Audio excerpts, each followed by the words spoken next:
Vamos a continuar este ciclo de enseñanzas acerca de la condición espiritual de la iglesia y estamos usando como referencia las 7 iglesias literales que existían en el Asia Menor en el primer siglo después de Cristo, iglesias que estuvieron en la actual Turquía y que sus ruinas todavía permanecen en esta geografía o en esta localidad. El Señor Jesús le da un mensaje a Juan para cada iglesia y a esta en específico, hoy hablaremos acerca de la iglesia de Pérgamo. Dice el versículo 12, y escribe al ángel de la iglesia en Pérgamo, el que tiene la espada aguda de 2 filos, dice esto: yo conozco tus obras y donde moras, donde está el trono de Satanás, pero retienes mi nombre y no has negado mi fe, ni aun en los días en que Antipas, mi testigo fiel, fue muerto entre vosotros, donde mora Satanás. Versículo 14, pero tengo unas pocas cosas contra ti, que tienes ahí, es decir, en esa iglesia, tienes ahí a los que retienen la doctrina de Balaán, que enseñaba a Balac a poner tropiezo ante los hijos de Israel, a comer de cosas sacrificadas a los ídolos y a cometer fornicación. Y también tienes a los que retienen la doctrina de los nicolaitas, la que yo aborrezco. Por tanto, arrepiéntete, pues si no, vendré a ti pronto y pelearé contra ellos con la espada de mi boca. El que tiene oído, oiga lo que el Espíritu dice a las iglesias. Al que venciere, daré a comer del maná escondido, y le daré una piedrecita blanca, y en la piedrecita escrito un nombre nuevo, el cual ninguno conoce, sino aquel que lo recibe. Hace tiempo dije que estas recompensas son literales, es decir, no son figurativas, no son simbólicas. En el reino de Dios hay un maná, hay un pan escondido. Y el que venciere entonces va a tener el privilegio de comer de ese maná, de ese pan. El Señor hizo descender pan del cielo cuando los hijos de Israel caminaron en el desierto por un tiempo. Hizo caer pan del cielo. De ese maná escondido, el Señor tiene preparado para aquellos que venzan y que entren en el reino de Dios. Pero también hay una piedrecita blanca y en la piedrecita hay un nuevo nombre. No sé cómo usted se va a llamar en el cielo, pero hay un nuevo nombre para nosotros. Hay un nuevo nombre que el Señor nos dará. Ahora, vamos a comenzar a hacer un análisis de esta iglesia de Pérgamo, que es la tercera iglesia que se menciona.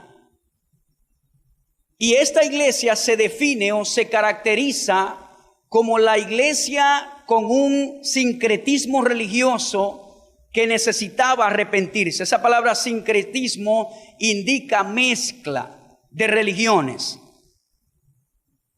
Indica cuando hay una mezcla de creencias en el mismo lugar o en la misma mente.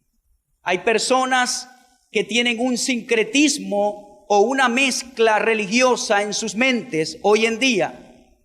Y este era el problema que prevalecía en la iglesia de Pérgamo. Había una mezcolanza, una mezcla religiosa. Ellos comenzaron bien adorando al Señor Jesucristo, pero el Señor menciona que una de las cosas que Él tenía contra ellos era que retenían, es decir, creían, mantenían practicaban la doctrina de Balaam y también tenían la doctrina de los nicolaitas. Más adelante vamos a ver cuáles son estas dos doctrinas que prevalecían en esta iglesia de Pérgamo. Pero en regla general, lo que ocurría en Pérgamo es que se habían infiltrado diversas creencias y esto había llevado al pueblo de la iglesia de Pérgamo a el pecado.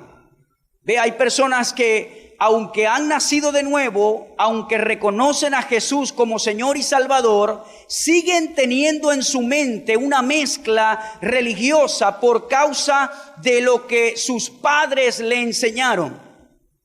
Pero la Biblia, si se puede decir, está escrita en blanco y negro.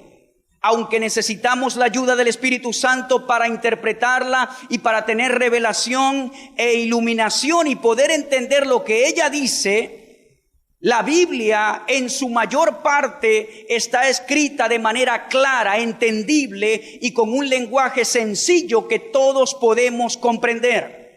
Es la misma Biblia que usa la Iglesia Católica. La Biblia que usted tiene es la misma Biblia que usa la Iglesia Católica, excepto que la Iglesia Católica tiene libros extracanónicos, es decir, que no se canonizaron o no entraron en el canon judío y en los 66 libros que nosotros poseemos como Biblia, pero no quiere decir que la historia de los libros extracanónicos sea mala. Eso es lo único, o esa es la única diferencia que tiene la Biblia católica. Y otros comentarios que ellos añaden, que pueden ser comentarios que de repente no se alinean a la palabra de Dios, sino que personas dentro de su círculo han comentado de acuerdo a su interpretación. Pero lo que quiero decir con esto es que es la misma Biblia. En la palabra de Dios está claro que hay un solo Dios a quien adorar y a quien servir. Jesús, cuando recibió la tentación en el desierto, cuando Satanás le dijo: si postrado me adorares, yo te voy a entregar todos estos reinos. Y el Señor Jesús dijo: escrito está, a tu Dios solo adorarás y a Él solo servirás. Hay un solo mediador entre Dios y los hombres, Jesucristo hombre. La Biblia claramente habla que nosotros adoramos al Padre, que adoramos al Hijo y que adoramos al Espíritu Santo. Cuando hombres se inclinaron a ángeles en visitaciones especiales, los ángeles le decían: levántate, porque al único que hay que adorar es a Dios. La Escritura por ningún lado dice que debemos adorar a la Virgen María. Si usted estudia el capítulo de cuando el ángel se le aparece a la Virgen, el ángel Gabriel le dice: favorecida, bienaventurada eres entre todas las mujeres. Es una mujer que se ganó el puesto de honra porque era una mujer piadosa. Pero en ninguna parte en la palabra de Dios dice que nosotros debemos adorar a la Virgen María. Esto ha causado que ocurra este sincretismo religioso, y de la Virgen María cada pueblo, especialmente los pueblos latinoamericanos, han adoptado su propia virgen de acuerdo a su idiosincrasia o a su cultura en su ubicación. De allí sale la Virgen de la Chinita para los zulianos, para otros es la Virgen del Valle, para otros es la Virgen de Coromoto. Pero cuando usted rastrea el encauce de ese sincretismo, todo va a la adoración a la Virgen María. La Virgen María fue una mujer piadosa que concordaba con la genealogía de Jesucristo para que el Mesías naciese, y fue una mujer piadosa, fue un vaso de Dios, fue una mujer bienaventurada, fue una mujer que halló el favor de Dios. Pero en ninguna parte, tanto del Antiguo Testamento como del Nuevo Testamento, dice que debemos adorarla o que debemos hacer una imagen para postrarnos a esa imagen y pedirle a ella. La Biblia claramente habla de Dios que debe ser adorado, debe ser servido con toda la mente, con toda nuestra alma, con toda nuestra fuerza y con todo nuestro corazón. Es lo que dice la palabra de Dios. Yo solo estoy repitiendo lo que dice la palabra de Dios. Así que si usted dice gracias a Dios y a la Virgen, dígalo hasta hoy, porque es gracias a Dios.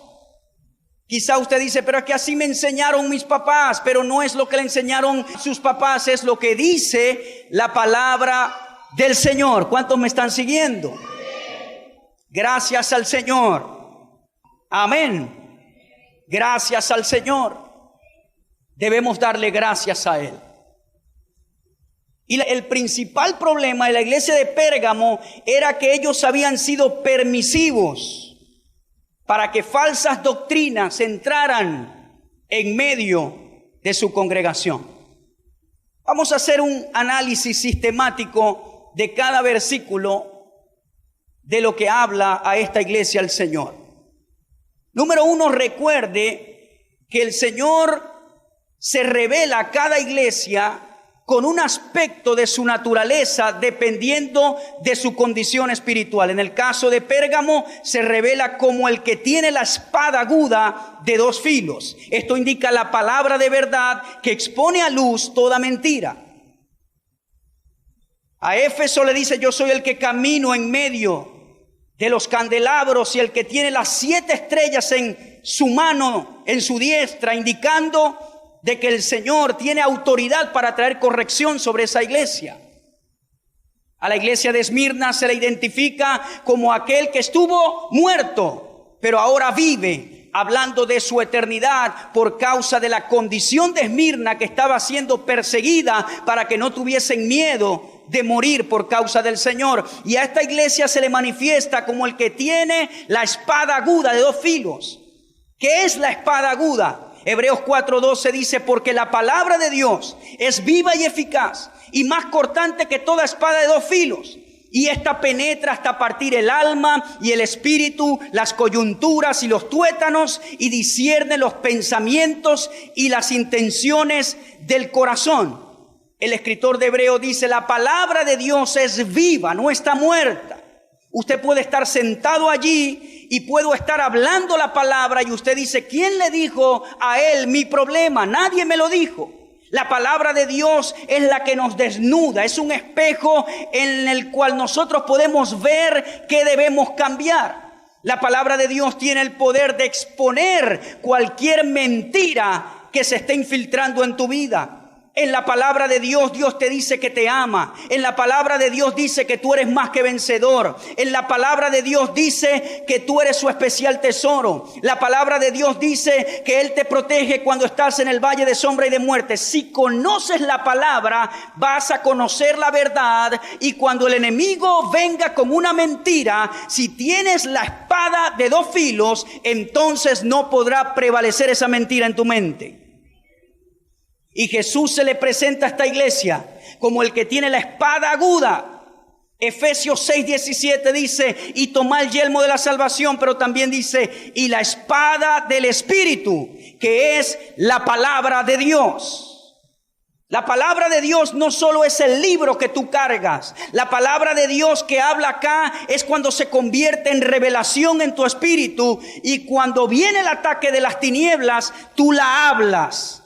En paz me acostaré y asimismo dormiré. Cuando venga el temor nocturno, ¿qué va a decir usted que dice la palabra de Dios? En paz me acostaré y asimismo dormiré, porque solo tú, Señor, me haces vivir confiado. Usted habla la palabra, la espada. Y de esta manera se le manifiesta el Señor a la iglesia de Pérgamo. ¿Por qué? ¿Qué reinaba en la iglesia de Pérgamo? A ver, ¿quién me dice? ¿Qué reinaba? La falsedad, la mentira. Los creyentes habían retenido una doctrina que les había perjudicado.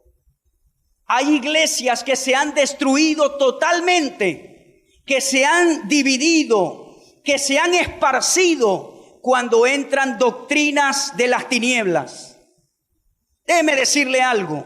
Las falsas doctrinas no entran a su máximo nivel en un solo momento. Ellas van entrando de manera sutil. lo que Pablo le dice a los Gálatas: ¿quién los ha embrujado? ¿Quién los ha fascinado? ¿Quién los ha drogado para que se aparten de la fe? El apóstol Pablo usa una palabra: ¿quién los fascinó? Ahora, para que alguien te fascine, tiene que hacerlo de una manera sutil, de una manera muy sabia, se puede decir. Las falsas doctrinas no entran en una iglesia de una manera diabólica, satánica, no. Va entrando poquito a poco. Y hay iglesias que se han destruido. Hay iglesias donde ha entrado un extremismo mesiánico. Iglesias de cientos de personas se han dividido, se han destruido y han cambiado todo lo que aprendieron del Señor, porque ahora se hace de esta manera, y eso ha traído como consecuencia que la iglesia se destruya. Eso ha pasado. Hoy en día han prevalecido doctrinas con las cuales el apóstol Pablo luchó en su tiempo de ministerio. El apóstol Pablo luchó específicamente con dos tipos de doctrinas en las iglesias, y la primera fue los judaizantes. Si usted no cree en eso, vaya a la carta de Gálatas, que es especial para los judaizantes. Y quizás usted dice: ¿qué son los judaizantes? Los judaizantes son aquellos que ya no creen que la salvación es por la fe en Cristo, sino que tienen que regresar a todas las prácticas ritualistas que habla la Torá o la ley de Moisés. Ellos dicen creer en Yeshua o en Jesús, pero dicen que si no practicas los rituales exactamente como habla la Torá, entonces no vas a agradar a Dios. Y Pablo también luchó con otra doctrina que predominó en ese tiempo, que fue el gnosticismo. El gnosticismo habla de la adoración a la creación, a los ángeles, a lo angelical, a lo humano. El gnosticismo tiene que ver con el conocimiento intelectual. Echa a un lado el conocimiento espiritual. Pero hay gente que en la cabeza tiene una mezcla, un sincretismo religioso. Creen en el evangelio, son judaizantes, son gnósticos. Después de gnóstico dice: no, los testigos de Jehová es la verdad. Después la testigo de Jehová dice: no, yo creía que estaban en la verdad, son los mormones. Después que están en los mormones dice: no, ya el Señor me reveló lo que yo tengo que ser, soy ateo. Hay gente que después de haber degustado la salvación se han convertido en hechiceros, para que usted sepa. Hay gente que después de haber gustado la palabra, la salvación, ahora son judaizantes, ahora dicen que no, que ya no es así, que ya no se debe adorar a Dios así.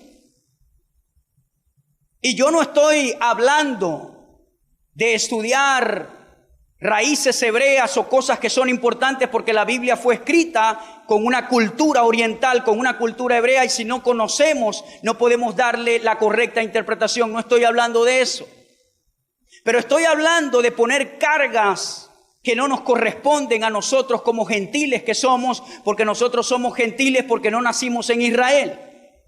Aunque alguien te quiera decir que no es cierto, sí es cierto. ¿A quién le ministró el apóstol Pablo? A los gentiles. ¿A quién le ministró el apóstol Pedro? A los judíos. Pero el gentilicio existió y sigue existiendo. Nosotros por nacimiento no somos israelitas o no somos israelíes, sino que somos venezolanos, y eso nos hace gentiles por nacimiento. Jesús se le presenta a esta iglesia de esta manera, como el que tiene la espada. ¿Por qué? Porque cuando Él viene a traer la verdad. Amén. Ahora, ¿por qué el Señor se le presenta a esta iglesia de esta manera? Para poder responder esto, debemos conocer el trasfondo histórico de la ciudad. Y para conocer el trasfondo histórico, debemos leer el versículo 13 que dice: yo sé dónde moras, donde está el trono de Satanás.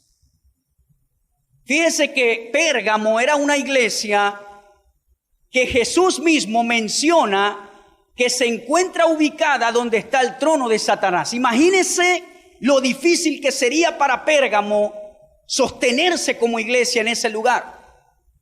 Hay ciudades que son difíciles, perjudiciales.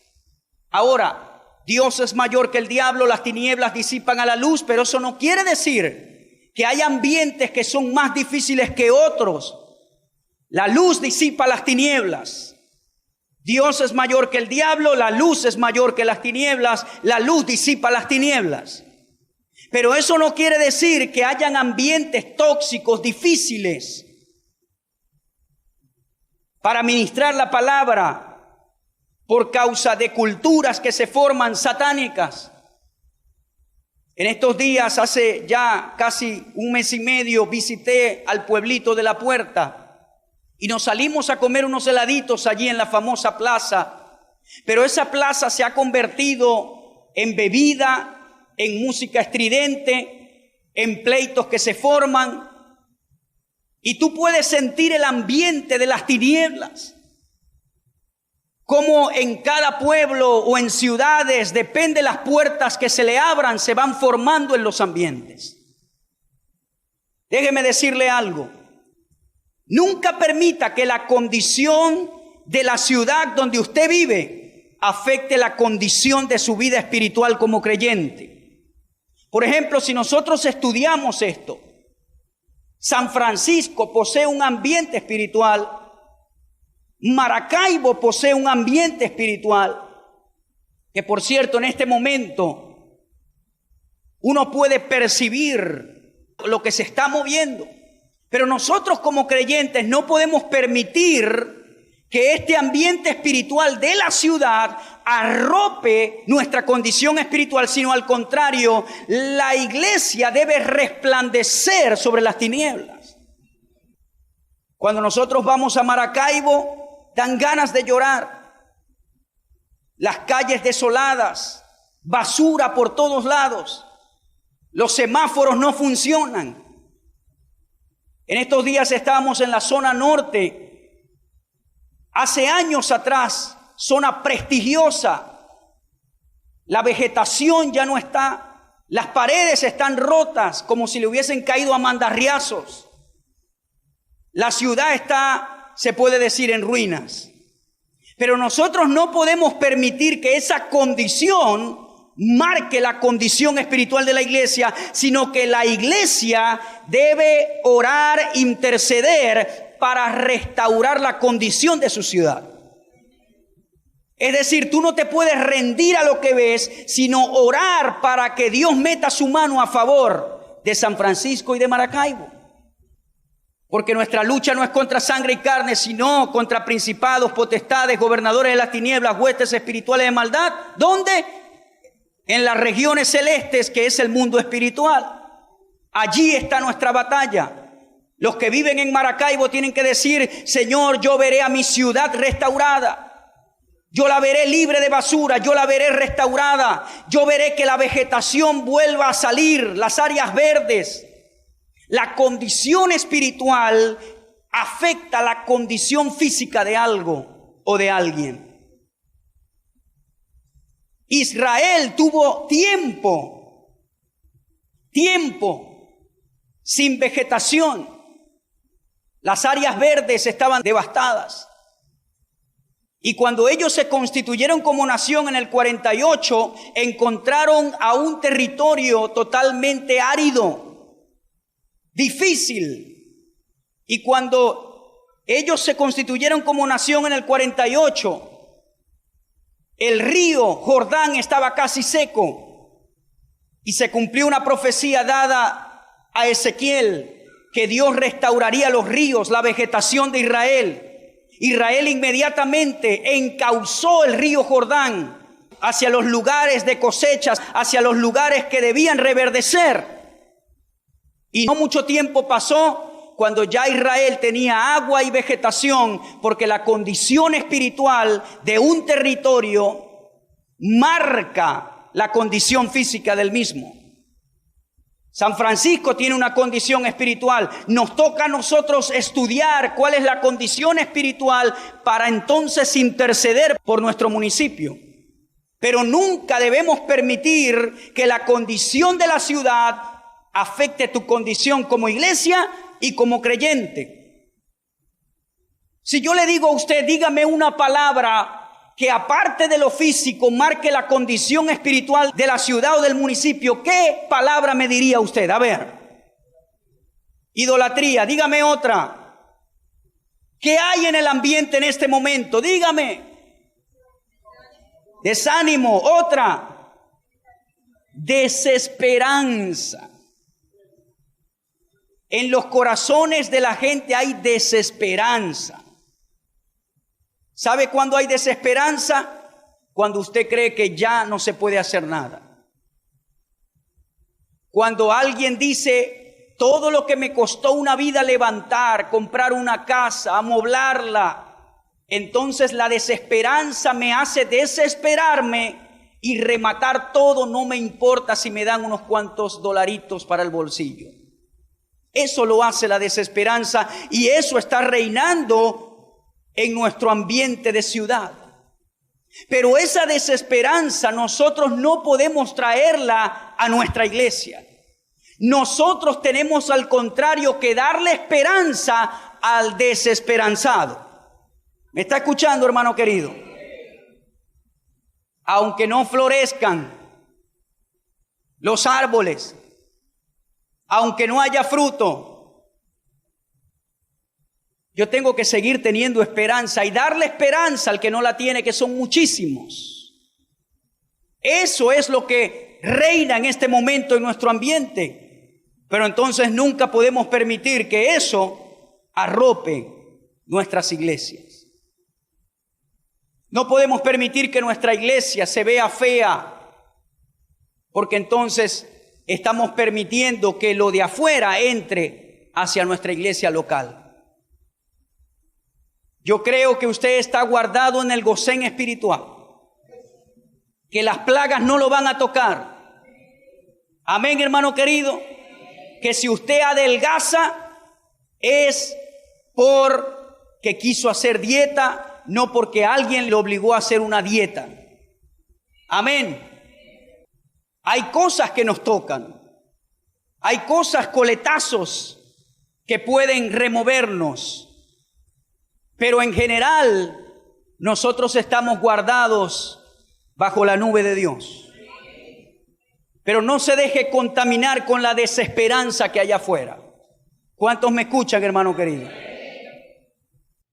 Yo sé dónde moras, dónde está el trono de Satanás. ¿Por qué el Señor Jesús habló de este trono?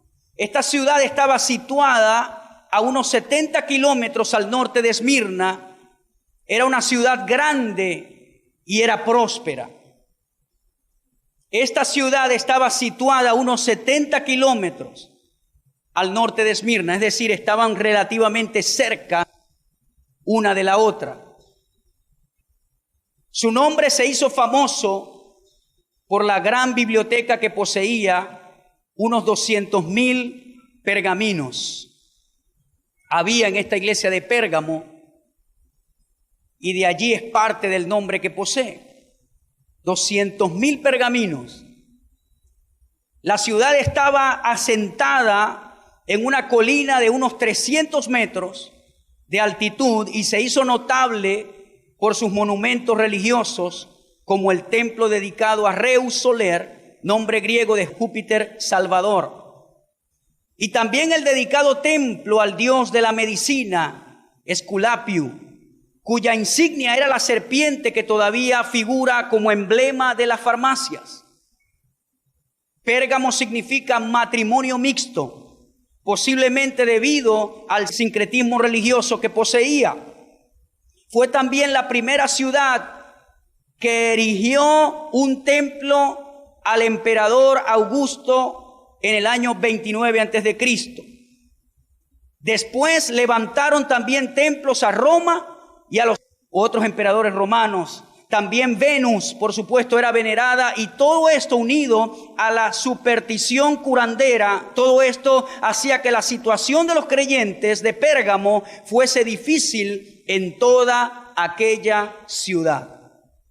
Según los testigos de aquella época, se dedicaba a la idolatría más que todo el resto de Asia. Por eso es que el Señor le dice, yo sé dónde ustedes moran. en el trono de Satanás. Allí los cristianos eran forzados a ofrecer incienso a la imagen o a las imágenes de los emperadores en el centro de adoración del emperador. Por eso el versículo 13 dice, aún en los días de Antipas. Antipas era un miembro de la iglesia de Pérgamo. Mi testigo, mi siervo fiel, que fue muerto entre vosotros, donde mora Satanás. Podemos ver por la historia de que Pérgamo tenía diferentes creencias de idolatría. Pero la iglesia de Pérgamo permitió que este espíritu se metiera dentro de su redil o de sus paredes. Habían curanderos, hasta la imagen de la medicina, que es la serpiente, que hoy en día nosotros la tenemos o existe. Esa imagen la adoraban, la veneraban. Habían imágenes de emperadores, de Júpiter, de Venus. Era una ciudad invadida por la idolatría. Y todo esto terminó afectando a esta iglesia. No solamente esto, sino que los creyentes eran forzados a entrar en su adoración religiosa.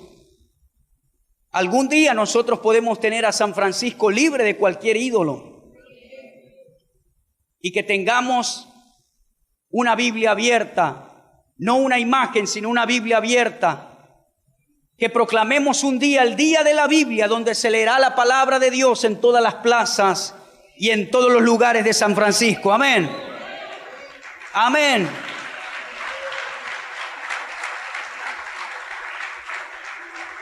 Dice la Escritura, bienaventurada la nación cuyo Dios es Jehová. Seremos bienaventurados. Y esta palabra significa matrimonio mixto. Hay una mezcla. El versículo 14 dice, vamos a entrar en este que es importante. Tengo unas pocas cosas contra ti, porque tienes ahí a los que mantienen la doctrina de Balaán. La doctrina de Balaán. Hay 3 capítulos de la Biblia que usted se va a estudiar en su casa, que son los capítulos 22, 23 y 24 de Números. En su casa usted los va a leer. Esto habla de este personaje Balaán y todo lo que hizo. Pero una de las cosas que el Señor tenía en contra de esta iglesia es que mantenían la doctrina de Balaán. Esta doctrina se divide en 3 características. La primera es que enseñaba a Balac a poner tropiezo ante los hijos de Israel. La segunda es a comer cosas sacrificadas a los ídolos. Y la tercera es a cometer fornicación. Se lo voy a resumir. Balaán no era una persona que nació en Israel. Era oriundo de una ciudad llamada Petor, hijo de Beor, que está junto al río, probablemente el río Éufrates en Mesopotamia.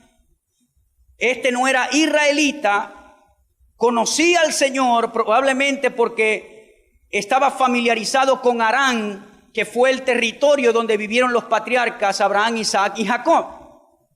Pero claramente Balaán no era un profeta de Israel. De hecho, muchos comentaristas no lo califican como un profeta de Dios, sino como un adivino. Porque cuando Balac lo contrata, él ya tiene en su mano con sus servidores el pago de adivinación. El pago de adivinación, según las leyes, era que cuando se contrataba un adivino, tenían que dársele dádivas. Y el rey Balac, el rey de Moab, cuando el pueblo de Israel acampó cerca de su territorio, el rey de Moab temió y llamó a este adivino, Balaam, para que maldijera a Israel. Es decir, la contratación era, yo quiero que tú maldigas a este pueblo.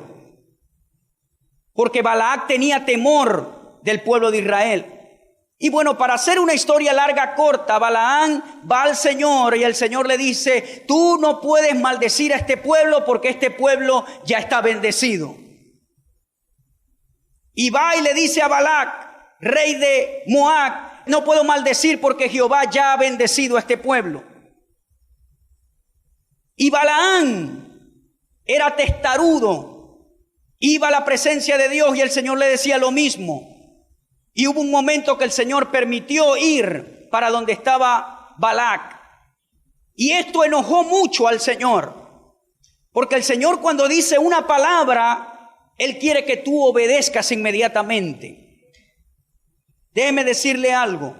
Usted, cuando ora al Señor, decía el domingo pasado en la iglesia de la villa, cuando hay canciones de júbilo, no nos cuesta brincar, no nos cuesta movernos y brincar y danzar. Pero cuando viene la adoración indica sacrificio, intimidad.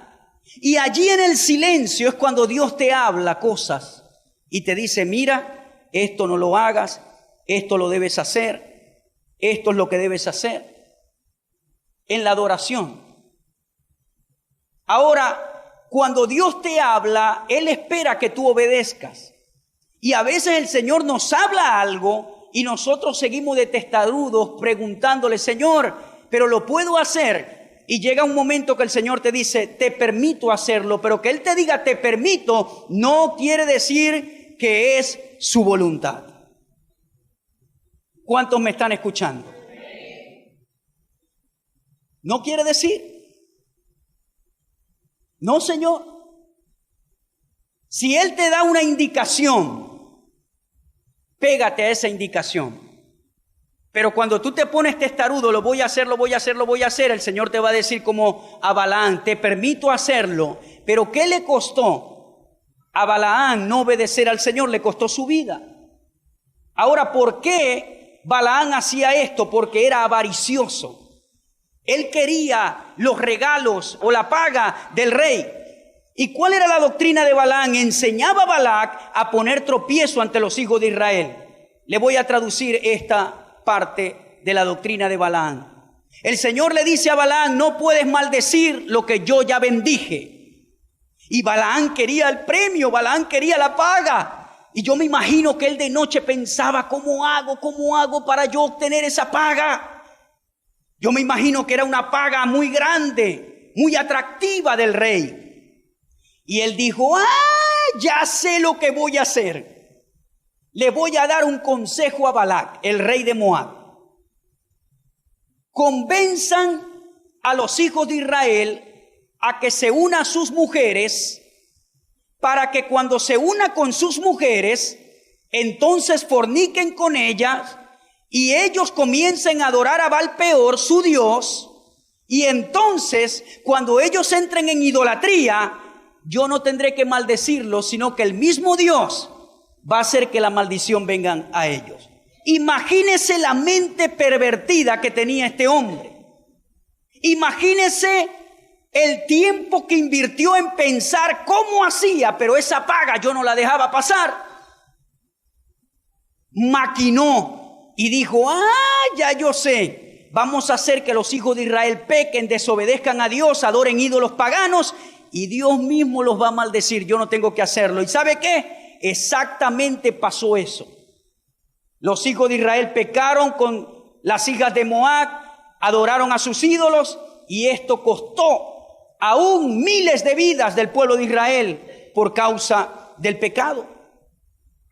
Y esta doctrina la tenían allí en la iglesia de Pérgamo. Quizás usted me dice, pastor, pero ¿cómo ellos podían aplicar esta doctrina de Balaam? Muy fácil, muy fácil. Hay un pecado. En Judas capítulo 1 versículo 11 dice, ¿qué aflicción les espera? Hablando de los hombres perversos o de los ministros perversos. Y dice, pues siguen los pasos de Caín, quien mató a su hermano. Al igual que Balaam, engañan a la gente por dinero, y como Coré, perecen en su propia rebelión. Dice, como Balaam, que engañan a la gente por dinero, dice la versión Nueva Traducción Viviente. Judas 1:11 viene hablando de los hombres que son ministros, pero se han pervertido y han caído en la doctrina de Balaam. Y esta doctrina, ¿qué hace? Engaña a la gente para obtener ganancias deshonestas. Yo le he dicho varias veces a ustedes que para que alguien se salve no hay que pagar nada, porque la salvación es por fe y por gracia. ¿Me escucha? Para que usted reciba sanidad, Cristo en la cruz pagó por sanidad. Usted no tiene que pagar nada. La salvación es gratuita. Cuando el Señor te pide ofrendar, allí está en Corintios, están las condiciones de dar ofrenda y de diezmar. Y dice, usted lo tiene que hacer de corazón, contento, alegre. No por obligación, porque Dios ama al dador alegre. Cuando nosotros damos es porque entendemos lo que el Señor nos ha dado. Amén, hermano. Pero no es por obligación. Cuando nosotros damos somos bendecidos. Cuando nosotros diezmamos somos bendecidos. Somos bendecidos. ¿Cuántos me entienden? Pero cuando alguien dice, si quieres que se sane tu mamá, dé una ofrenda, porque si das la ofrenda, su mamá se va a sanar inmediatamente. ¡Ey! Eso no es escritural. Si quieres que se salve tu esposo borracho, dé una ofrenda más grande y va a ver que ya no va a tomar más licor. No, eso no es escritural. Hay ofrendas votativas que tú puedes dar, es decir, tú mismo haces un voto con el Señor, pero no es porque un tercero te está obligando a hacer un voto. No podemos caer en ganancias deshonestas porque necesitamos una ofrenda. Cuando yo necesito una ofrenda especial, ¿sabe a quién se la pido? Voy al Señor primero. Señor, necesitamos esto. Y a veces el que uno menos piensa viene y provee la necesidad que existe. Todo ministro que me está escuchando debe aprender a que su fuente no es el canal, su fuente es Dios, el canal es el que Dios va a usar. Pero no podemos desesperarnos y comenzar a emplear estrategias como las de Balaam para obtener dinero. No, Señor, no trabaja de esa manera. No funciona de esa manera. Tenemos que estar doctrinalmente preparados. Yo voy a dar una ofrenda, la voy a dar porque soy un dador alegre. Como hablaba con un empresario en la villa el domingo y él me decía, Jarvis, yo cuento dinero y cuento dinero y cuento dinero y cuento dinero y al diezmar, yo no me dejo meter la mentira que es para un hombre. Yo diezmo y por eso la iglesia ha hecho cosas que con los recursos semanales no han podido hacer. Y Dios ha bendecido a ese hombre. Tiene rutas para él, que son solas de él en diferentes municipios de Perijá. Y él me decía, Jarvis, mientras yo más doy, yo más veo la bendición y el favor de Dios en mi vida. Pero el pastor no está detrás de él diciéndole, no. Él mismo lo hace de corazón. Y esa gente tiene radios, esa gente, bueno, en estos días en el Congreso alimentaron como a 1,000 personas con carne, había caraota, había arroz, había arepa, había carne molida, había jugo, había todo. Pero es porque el favor de Dios está sobre tu vida. Hay una diferencia entre pujar y tener el favor de Dios sobre tu vida, porque el favor abre camino. Cuando pujamos por las cosas es que no está el favor de Dios allí. Pero cuando hay favor, entonces Dios abre camino. Pero lo importante de acá es que esta doctrina principalmente se basaba que engañaban a la gente por dinero.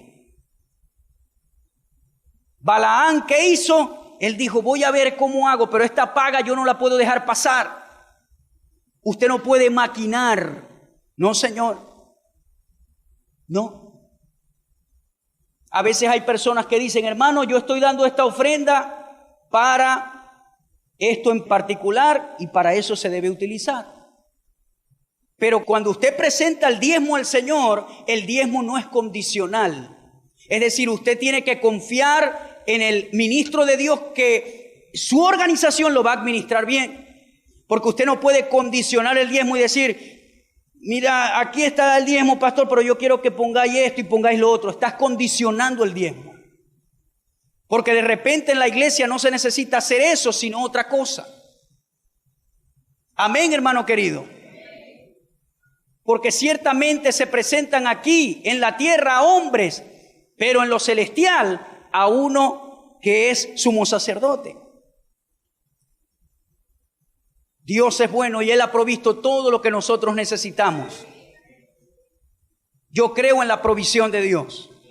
Yo hoy pudiera estar en un lugar, humanamente hablando, ganando dinero, pero yo he obedecido al llamado de Dios y por eso estoy aquí y lo hago con pasión. No me preocupo por el día de mañana, porque mañana Dios me va a dar la provisión que me dará hoy o mayor.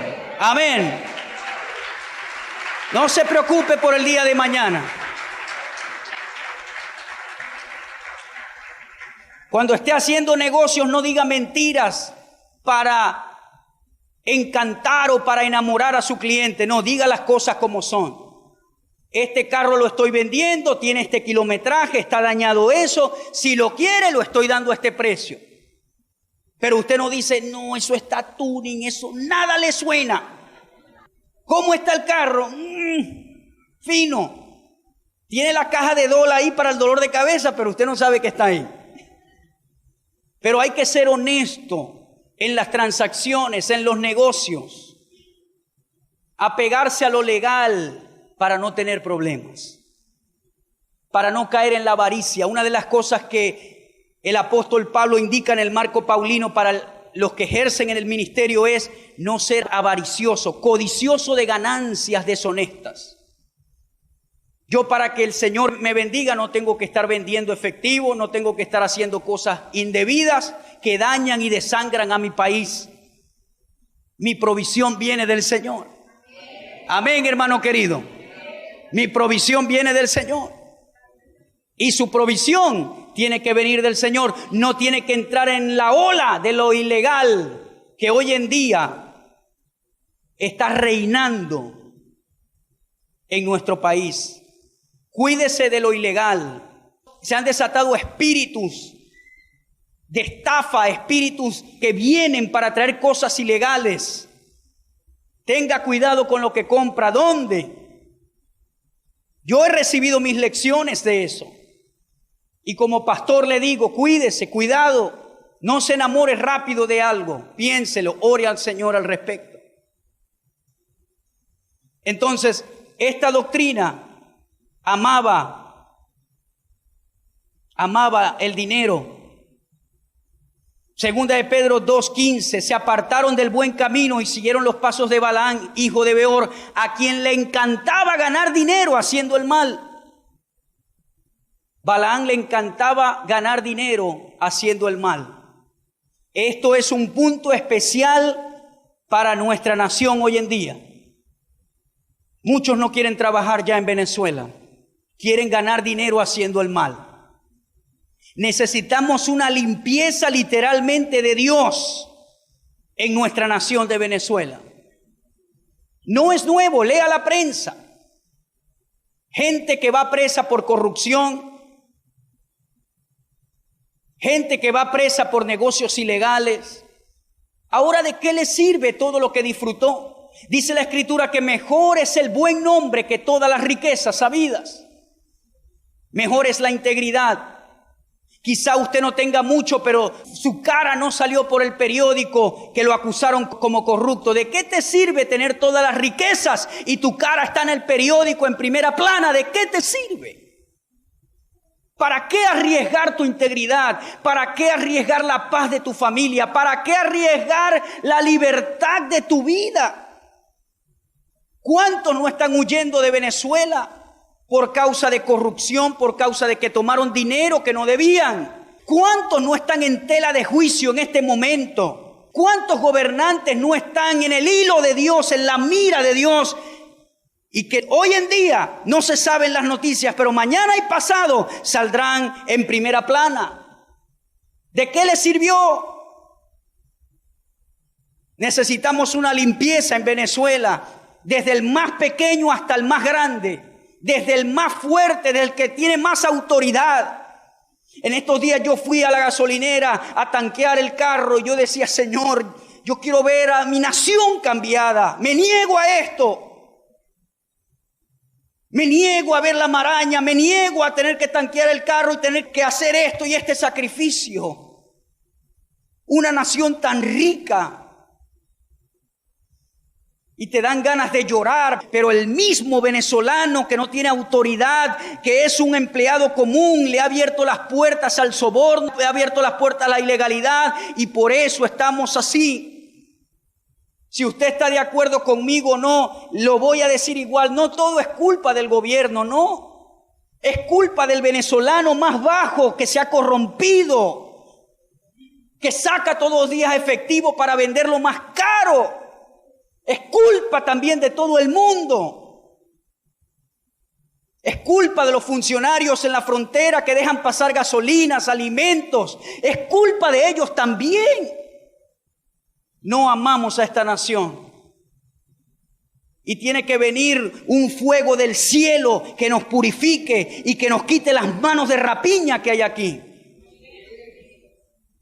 Hay un espíritu de manos de rapiña. ¿Cómo le quito el dinero al otro? ¿Cómo se lo saco? ¿Cómo le cobro más? ¿Cómo es posible que tú vayas a un lugar a comprar algo y te dan un precio y a 50 metros el precio vale 50% más barato? ¿Cómo es posible eso? Y si vas al otro, entonces más barato todavía. Y si vas al otro, a veces más barato todavía. Porque el de este que está cobrando mucho más alto dice, vamos a ver si cae. Cónchale, ese es tu hermano, es venezolano, quizás cómo se ganó el dinero. Así que no es todo el gobierno. El gobierno ha hecho cosas malas, pero también ha hecho cosas buenas. Y cuando salen cosas buenas, los venezolanos corrompidos destruyen esas cosas. ¿Me escucha, hermano querido? Tenemos que orar para que venga el fuego que purifica y purifique a Venezuela.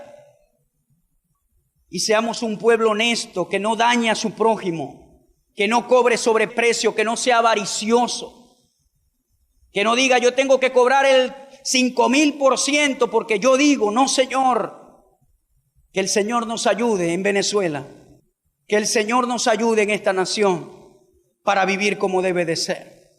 Comenzando desde el de arriba hasta el más bajo que no tiene ninguna autoridad. Dios es bueno. Había una doctrina, y ya con esto voy finalizando, que tenía la iglesia de Pérgamo, que era la doctrina de los Nicolaitas. De esto no se habla mucho, pero se menciona en Apocalipsis 2 veces. Una con la iglesia de Éfeso. La iglesia de Éfeso, ellos aborrecían la doctrina de los Nicolaitas, era lo contrario, pero la iglesia de Pérgamo retuvo la doctrina de los Nicolaitas. Dicen comentaristas, esto es un tema, no tiene detalles en la Biblia, pero algunos comentaristas dicen que el origen de esta doctrina nace de Hechos capítulo 6-5, cuando la iglesia nombra a los 7 primeros diáconos de la iglesia de Antioquía. Y entre esos 7 diáconos estaba Esteban, estaba Felipe, Prócoro, Nicanor, Timón, Parmeas y Nicolás. Nicolás era un gentil de Antioquía convertido al Señor. Y dice que el comentarista o los comentaristas que Nicolás se desvió de la doctrina sana y entonces formó una doctrina llamada los Nicolaitas que tenía semejanza con las ganancias deshonestas en la cual operó Balaán. Es decir, estaba la doctrina de Balaán y lo de los Nicolaitas también. Y esto el Señor los reprende duramente. ¿Cómo nosotros podemos aplicar, ya para ir terminando, todo este contexto escritural en nuestra iglesia, todos los que nos escuchan por la radio? ¿Cómo nosotros podemos aplicar todo este aprendizaje? Número 1, básicamente, tengamos cuidado con las falsas doctrinas. Número 2, debemos tener cuidado de las ganancias deshonestas, porque si no, entonces el Señor dice, yo vengo con una espada en mi boca y te voy a confrontar, voy a exponer tu mentira. Cierro diciendo esto. La ética ministerial menciona aproximadamente 4 pecados que predominan en la vida de un ministro. El primero es la altivez. El segundo es el hambre de poder. El tercero es el pecado sexual. Y el cuarto es la avaricia en el corazón. Hay hombres que se han visto, que han alcanzado una fama, que entonces ahora tienen un gran ministerio, viene la avaricia en su corazón y termina reventando por el pecado sexual. Esos son los 4 pecados que han predominado en la vida de ministros que no han terminado su carrera correctamente. El hambre de poder, la altivez, la avaricia y el pecado sexual. No permita que la avaricia entre en su corazón. Cuando Dios le diga, dé esto a esa persona, délo con contentamiento, porque cuando Dios te está exigiendo algo, es porque Él te va a bendecir mucho más de lo que te está pidiendo. Dios no te pide algo porque Él es pidión y quiere arruinar tu vida. No, Señor, Dios no necesita de ti. Dios no necesita de tus finanzas. Él necesita que tú operes en el principio de dar y recibir, pero que no seas avaricioso. Amén. Que no seas avaricioso. La avaricia destruye. Pero particularmente en la vida de Balaán era que era tan avaricioso que no se pudo quedar quieto y decir, Balac, sácame de este rollo. El Señor me dijo que ese pueblo está bendecido. ¿Cómo yo lo voy a maldecir? No, sino que él empezó a pensar, pero el premio, se me va a escapar el premio. El premio. ¿Cómo hago? Ah, ya sé, puso tropiezo. Dice la Biblia, ay de aquellos que pongan tropiezo sobre mi pueblo. ¿Ve? Ay de aquellos. Estemos contentos con lo que tenemos ahora. Yo le voy a decir algo. El gozo no depende de mirar lo que no tengo hoy. El gozo depende de disfrutar lo que tengo hoy. Entonces hay gente que tiene un carro y dice, ay, yo sí quisiera tener un Toyota Corolla. Y todos los días, ay, yo sí quisiera tener un Toyota Corolla. Y eso no te deja disfrutar del que tienes ahora. Concéntrese en el que tiene ahora y dele gracias a Dios. Más adelante puedes tener tu Toyota, pero no mires allá lo que no tiene todos los días. ¿Cuántos me entienden? Disfrute lo que tiene hoy y mañana vendrán cosas mejores, pero sea agradecido. Amén, hermano. Mañana tendremos cosas mejores. No dejemos que la desesperanza reine en nuestros corazones. Levántese por un momento. ¿Cuánto le dan gracias a Dios por lo que tienen hoy? Amén. Ve, yo le doy gracias a Dios por mi hermosa esposa hoy, mañana y pasado, todos los días. Pero yo no ando, ay, quien tuviera mi chocosuela al lado, ¿no? Yo miro a la mía. Hay que disfrutar lo que uno tiene. Amén. La comida que Dios te da hoy, amén, hay que disfrutarla. La ropa que Dios te da hoy. Los hombres de fe disfrutamos lo que Dios nos da. Los hombres que se quejan no disfrutan lo que Dios les da, sino piensan en lo que no tienen. Y yo quiero que usted levante sus manos y le dé gracias a Dios por un momento, por lo que Él le ha dado a esta hora. Quizás has dicho, ay, estoy aquí en Venezuela, mira, aquí en Venezuela hay muchas cosas buenas. Aquí en Venezuela usted puede encender el aire acondicionado todo el día y no paga nada. Aquí se puede bañar todo el día y no paga casi agua. Estamos pasando por un remolino, pero verdad que Venezuela tiene cosas hermosas y buenas. Y hoy te damos gracias por nuestra nación, Señor. Hoy estamos pasando por un momento de tribulación, pero no siempre será así. Te damos gracias gracias. Te damos gracias. Gracias. Gracias por la ropa que me has dado. Gracias, Señor, por mi esposa, por mis hijos. Gracias por mi casa. Gracias por mi cama. Gracias por las comodidades que tengo. Gracias por esta iglesia hermosa. Gracias por todos los que están aquí hoy, que son gente de Dios. Oh, que confían en ti, Señor. Gracias por todos los que están aquí, por las familias representadas aquí. Gracias por el carro que me diste. Gracias. Gracias, Señor. Gracias te doy. Vamos, dale una palabra de agradecimiento en esta mañana. Que rompas los cielos con una palabra de agradecimiento. Vamos. Vamos, no me mires, levanta tus manos y dile gracias, Señor, por mi negocio, por mi empresa. Dile. Dile gracias, Señor. Gracias. El agradecimiento activa la bendición. La queja trae miseria y pobreza. Pero hoy te agradecemos con todo